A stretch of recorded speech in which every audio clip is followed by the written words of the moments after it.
Every day, I'm reminded that the Pokemon community is worse than I thought, because somehow the narrative is that the Teal Mask is better than the Isle of Armor now. I don't even need to go back to the Isle of Armor to know that's just wrong.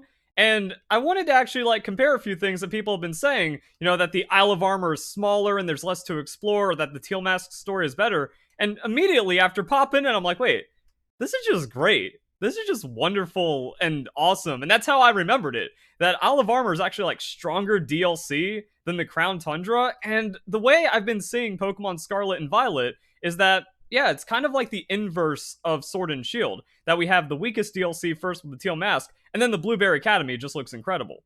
And after playing the Teal Mask, yeah, it really was like, oh yeah, the Teal Mask isn't that great. Oh hey, look at that. A gameplay element of the Isle of Armor as I've just been wandering around. Now, the exploration is going to be a bit different because we don't have the open world climb over mountains and go anywhere that you want. Also, the bike is going to function different than Koraidon or Miraidon. There's still a lot of areas in the Isle of Armor, and going off of the map is actually really deceptive because it shows a small little area on the map. But the forest, even though it is not the biggest, you can still ride around it for a little bit, and the scale is different from area to area. Also, you can go up the hills, you can go down and around, there's caves to explore, and every area just feels much better to explore than what we have in the Teal Mask. Here's the inside of the cave where we have a bit of a winding path, but also some open area we can go around. We can also head on over into this cave to see a desert area on the island, so giving us a lot of diversity with the biomes and stuff to explore. We got a good desert area. You can run around, pick up some items, encounter some different Pokemon. The way that people were talking about it feels like it sounds like it was a lot smaller than it really is, but it's also not really that big. We also have some alternate ways around the island and a couple of different paths, so you can just kind of travel to any point in different ways, which feels really fun, even without complete open world exploration. And then we also have the water. So a lot of the map is water, and people are also saying oh yeah, there's nothing to the Isle of Armor, and then you just have a couple of islands around, and that's it. But even then, the island exploration is surprisingly fun. This has to be the best water traversal we've seen anywhere in Pokemon, because at least there's nice little points of interest. We have Ditto Island, we have Honeycomb Island, there's the Mint Islands, Rotom Island, and it feels kind of worth it to go from island to island and point to point, because at least there's something interesting going on. And a big thing is that the islands aren't really too far scattered about. You have a couple of dens in the way that might have some desirable Pokemon. You can also shake the trees. Now, the berry picking up is different and has different functions, but gameplay elements that are worth going to really anywhere, and then just the overall Pokemon spawns and fun stuff like that. And even though it feels small, there's still a lot of areas and a lot of loops, so you might have to go through the same place a couple of times to get the full exploration. And then you can still go around and find some other really cool areas, and that's before we just get into having much more gameplay inside of the Isle of Armor.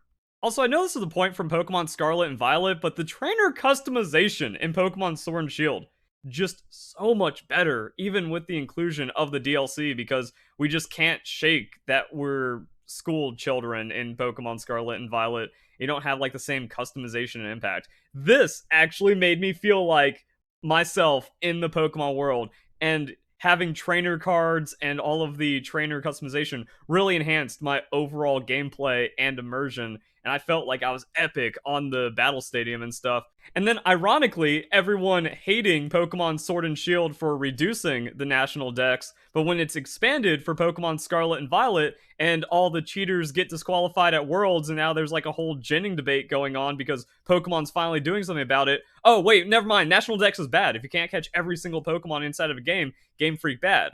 But in what I'm playing right now, the Isle of Armor kind of created the problems with Urshifu, even though you can speedrun and get an Urshifu in less than 2 hours, and it's infinitely repeatable because of being able to have multiple save files on the Nintendo Switch. So it's objectively not an accessibility issue at all.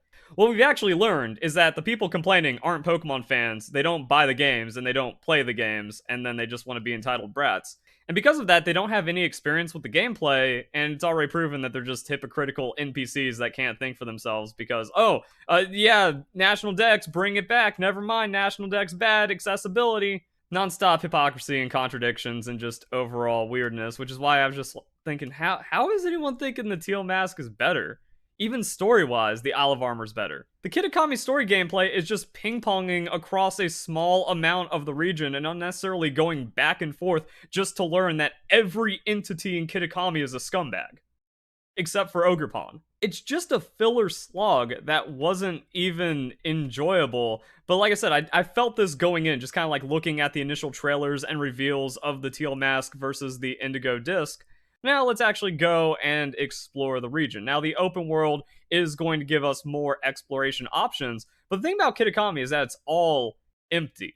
So like we can just kind of run and we can kind of keep running. And I do like the DLC because it does litter with like Pokeball items and ground items everywhere, and it gives me a little bit of dopamine, even though it's just like Pokeballs and not really that great of items.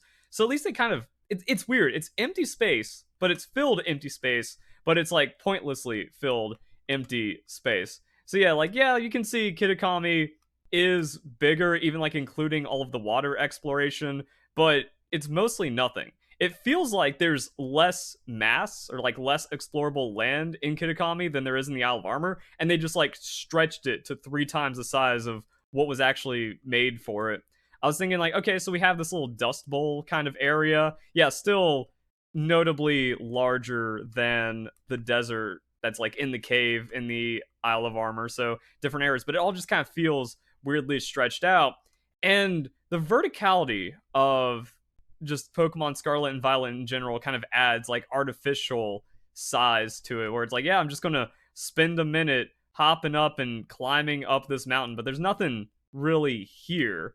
So they just kind of like put in terrain. With this, you have the paths, and there's also like these little filler caves, but you know, you just go in here and you grab an item or a TM. Oh, another unremarkable teacup in here? What? And even in Pokemon Scarlet and Violet, if I'm like going to an obscure den or just kind of mindlessly roaming around, I'll stumble into an area and be like, I don't think I've been here before. And I feel that's going to be true of Kitakami. So there is just like pockets and space that pops up from just the existence and the design of the open world. And then you can still kind of have like long paths up the big mountain.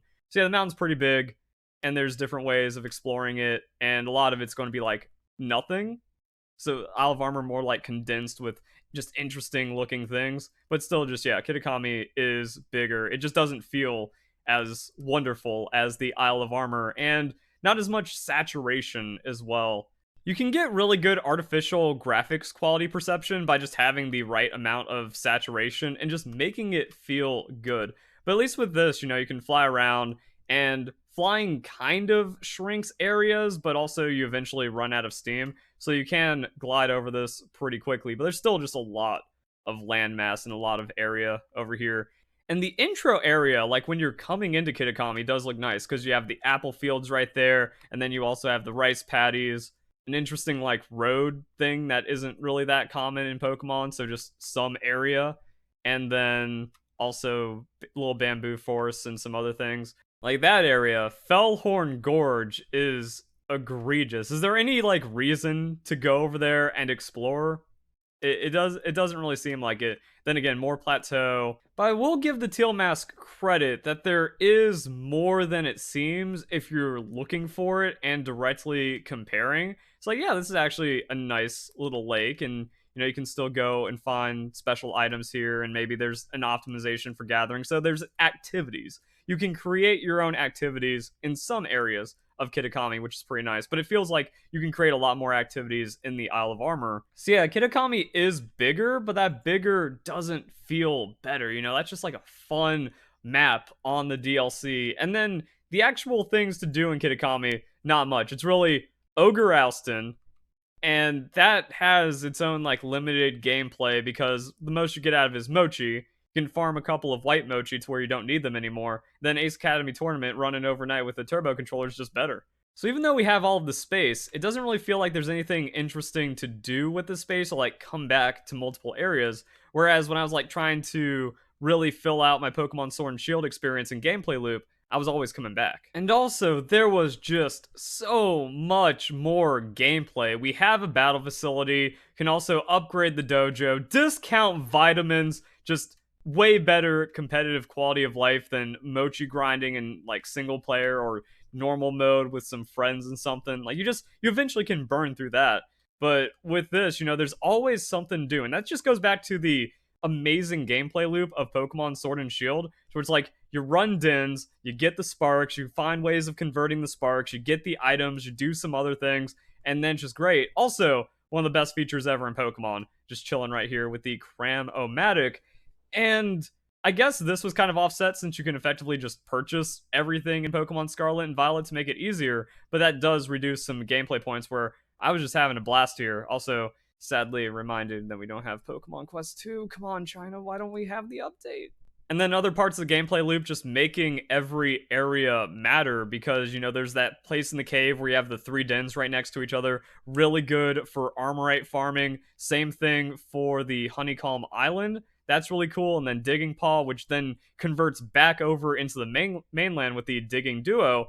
And you're just always able to be active and explore. Again, like Kitakami, just kind of bored going through it. I'm like, I just want to like cross this off as much as I can, get all the things I need for competitive, and then go back into competitive. But I had to keep like popping back in the Isle of Armor. It didn't feel like as much of a chore, and like I said, the story was just better. Since I'm not an NPC and my IQ is above room temperature, I'm not just entertained by, oh, they got us with the thing, oh, look at that, oh, your pond's cute, there we go, best thing ever.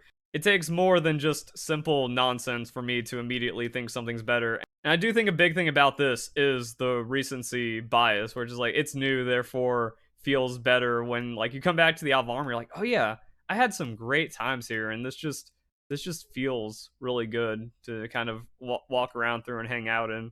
Also, it was easy and free to say, yeah, Pokemon Sword and Shield DLC is worth it. Get the Isle of Armor right now. When it comes to Teal Mask, it's one of those things where if you're getting the DLC, because the whole experience is going to be good. Like I said, I knew the Teal Mask was going to be the weakest, just kind of going off of the reveals. Then it's going to be amazing and like the complete DLC experience, much how Pokemon Sword and Shield just becomes incredible with the full DLC.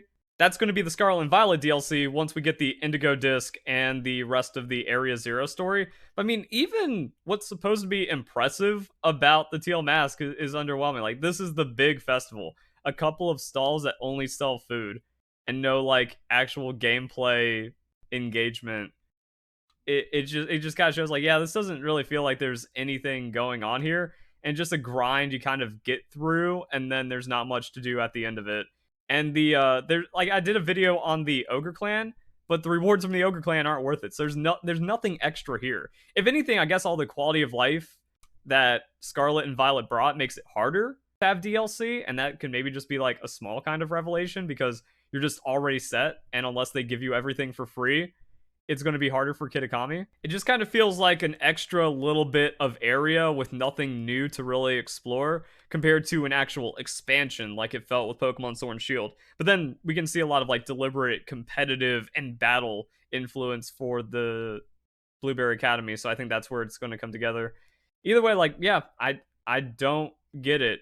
Who plays through this and goes, wow, that's better than the Isle of Armor? Pokemon community is just weird, hypocritical NPCs that don't know what a good thing is. I don't know. Hope you guys enjoy the video. Hope you all have a nice day. Thank you very much for watching.